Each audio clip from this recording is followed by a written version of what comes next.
Hello and welcome to the Tournament Center. I'm Randy Buehler, joined by Stanislav Cifka. He has got the coolest new deck. Welcome, Stanislav. Okay, thank you for the invite. Yeah, team well played. You guys have got a whole website going. You got some sponsorship maybe coming in. Yeah, maybe. I hope so. That's nice. The team maybe formally, maybe you've heard of these guys as Cabin in the Woods, but I love the deck that you guys have brought here. Tell me about it. Thanks a lot. We have built new deck, but it was played before. We played black-white tokens. The whole idea is to create a lot of tokens by Bitter Blossom or Spectral Possession or Lingering Source or even Timely Reinforcement. Sure. And then use the big amount of creature to make them, tune them with some other stuff like Virtue or get some value with Windbrisk Heights and putting a lot of pressure to their opponent with a lot of creatures. Now, Bitter Blossom it's been unbanned for over a year now. Yeah. And it hasn't really had an impact on Modern. Why now? Why this weekend? Well, it has a lot of reasons. The first is the new ban list, like Treasure Curse is banned, Dig Through Time is banned, and also Pot is banned. Sure. So the power level of the cards somehow decreased, or like the best cards were banned. Okay. So it created a lot of space for new decks. Uh-huh. And the current metagame is more creature-based, so the decks are playing more creature removal in general. Got it. While you play a lot of creature, which are kind of bad on its own, but it's a big amount of them. So this card makes 3 creatures. Yeah. This card makes 4 creatures. That card probably makes 3 creatures. Yeah. So despite you have a lot of guys, the spot removal, like I don't know, Dismember, these kind of cards are not very effective against you. Yeah, so it was the reason why Bitter Blossom and Procession get on the value. All right, so creature-based metagame means lots of removal spells out there, means all of a sudden these cards are great. And if we look at the next batch of cards, these aren't just 1/1 creatures for very long in your deck. Yeah, but yeah, they have tools to make them a lot of better. Like for example, if you have a lot of guys and play Sorin, it's a big life swing. You know, you gain 10 life, you can block and gain life with your turn as well, because if you have Virtue in the play, your creature have a Vigilance, so you don't have to tap them, and you can use the Sorin effectively twice. That's super nice, right? The Vigilance from Intangible Virtue with Sorin's plus ability. Yeah, so you can gain life twice. Twice, yeah, so it's perfect. Are you combo. mostly using the +1 ability, or do you make a lot of vampires? It really depends. Sometimes you play Sorin, make a guy, and then the next turn use the ability, or sometimes if you have enough creatures on the board, you can just plus. All right, so Zealous Persecution seems like a fun trick.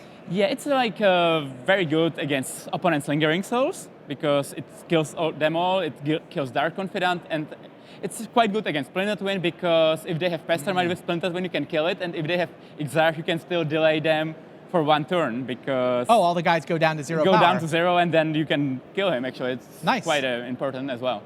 Got it. And then Vault of the Archangel? Yeah, the Vault of Archangel is very nice in the deck, because you have a bunch of 1/1s, but you can...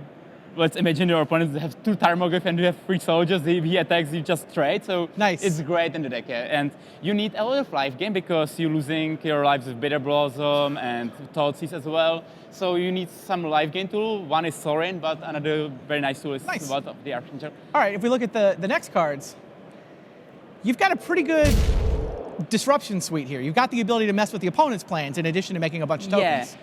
It's basically your best way to interact with combo decks or with, I don't know, other problematic cards or Wrath of God. So it's basically best to discard them.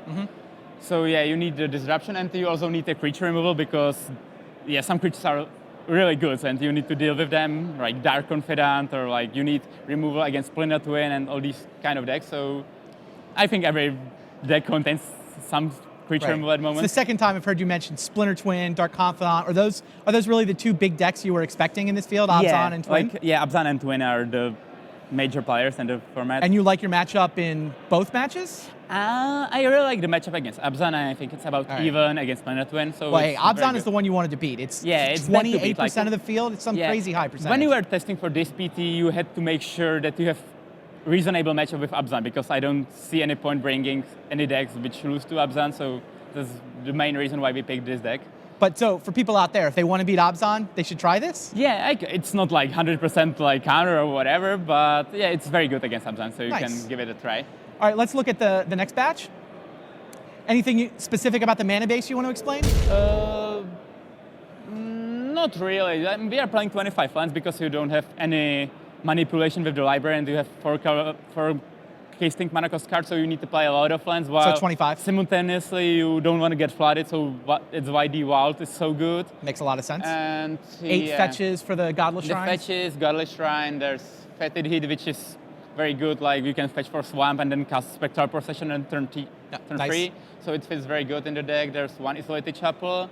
And Yeah, we can look at the next batch of cards to get the rest of the lands. And yeah, the Windbreeze Ice is the key land in the deck because Speaking of lands that generate value. yeah, it's like super value. Like if you, for example, play Temple, you just cry one. It's useful, but Sure. with this card you can get basically like accelerate, card advantage, everything you need. So that's one of the reasons why the deck is so good. If you have to, Have you gotten to do anything ridiculous with the Windbrisk Kites this weekend? like, we don't play a Miracle or this kind of cool stuff, but even if you bring Thoughtseize and discard your Heavy Cryptic Command, it's like super powerful. And Sure. I've put Sorin a lot of times from these. So, Nice. So it's like very good card, and yeah, I couldn't imagine the deck working without these cards actually. So, That makes sense. Yeah. We can look at the sideboard.